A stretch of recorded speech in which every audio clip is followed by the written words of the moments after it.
Professor ইউনূসরা যেভাবে বিচারের জন্য দাঁড়ে দাঁড়ে ঘুরেছেন, বাংলাদেশের আর কোনো সূর্য সন্তানকে ওভাবে আর দাঁড়ে দাঁড়ে ঘুরতে না হয়। মাননীয় হাইকোর্ট বিভাগের একটি বেঞ্চ উল্লেখ করলেন, সুনির্দিষ্ট অভিযোগ না থাকায় তার অ্যান্টিসিকিউটরি বেল দেওয়া হলো, ভালো কথা। তারপরে ডিস্ট্রিক্ট জাজকে, সেশন জাজকে লিখে দিলেন, সুনির্দিষ্ট অভিযোগ নাই, সেই কারণে তাকে জামিন দিয়েছি। এবং ডিস্ট্রিক্ট জাজকে নির্দেশ দিলেন যে তুমি ওর বেল বিবেচনা করবা উপরের এই ফাইন্ডিংয়ের আলোকে।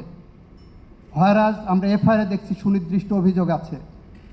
ওই একই বেঞ্চ আরেকটি মামলায় অর্ডার করলেন, বগুড়ার জেলা জজকে জামিন দিলেন 8 সপ্তাহ অ্যান্টিসিপেটরি।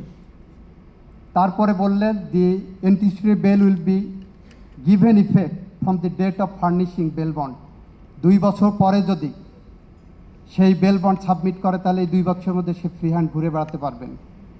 একই বেঞ্চ আবার অ্যান্টিসিপেটরি বেল 8 সপ্তাহ 10 সপ্তাহ করে অ্যাডজন করে তারপরে অর্ডার করছেন এই 8-10 সপ্তাহ পরে শুনানি করব, এর মধ্যে তাকে গ্রেপ্তার করা যাবে না, পুলিশ করতে পারবে না। বাংলাদেশের জুডিশিয়ারিতে ফাইন্যান্সিয়াল করাপশন ব্যক্তি টু ব্যক্তি ক্যান্সারের মতো বা ডায়াবেটিস রোগের মতো হয়েছে, কিন্তু ইন্টেলেকচুয়াল করাপশন চলে গেছে অ্যাটমিক বোমার মতো। বাংলাদেশের জুডিশিয়ারিতে যে সমস্ত জজরা ইন্টেলেকচুয়ালি করাপ্টেড, জুডিশিয়ারিকে ধ্বংস করছে, বাংলাদেশের প্রতিষ্ঠানকে ধ্বংস করেছে, সাংবিধানিক প্রতিষ্ঠানকে ধ্বংস করেছে, আমি সুপ্রিম জুডিশিয়াল কাউন্সিলের মাধ্যমে তাদের বিচারের মুখোমুখি করার পক্ষে মত দিচ্ছি অ্যাটর্নি জেনারেল হিসাবে। যদি আপনি জুডিশিয়ারিকে সঠিক পথে আনতে চান, ফাইন্যান্সিয়াল করাপশন ধরেন, তার চেয়েও বড় কথা ইন্টেলেকচুয়াল করাপশন ধরেন, যার মধ্য দিয়ে বাংলাদেশের আর কোনো খায়রুল হকের জন্ম যাতে না হয়, যার মধ্য দিয়ে বাংলাদেশে আর যেন খুনের রাজনীতি চালু না হয়, গুমের রাজনীতি চালু না হয় এবং এক্সট্রা জুডিশিয়াল কিলিং বা ক্রসফায়ারের নামে মানুষ হত্যার সংস্কৃতি চালু না হয়। যদি এটা আমরা রক্ষা করতে পারি তাহলে দেখবেন আগামী দিনে মাননীয় প্রধান বিচারপতি আপনি টেকনাফ থেকে তেঁতুলিয়া পর্যন্ত,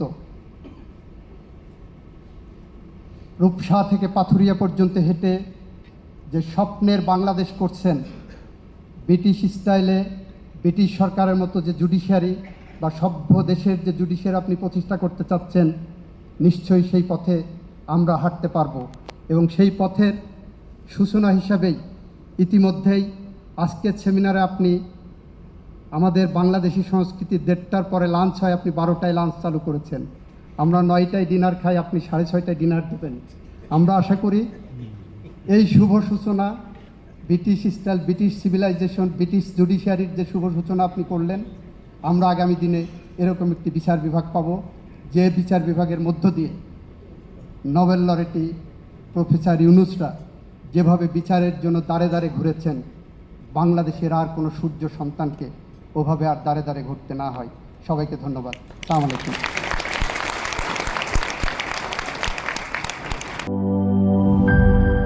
মাঠের অলরাউন্ডার আমি, আর ঘরের allrounder Tilex. Tilex toilet cleaner, clean মানেই টাইলক্স।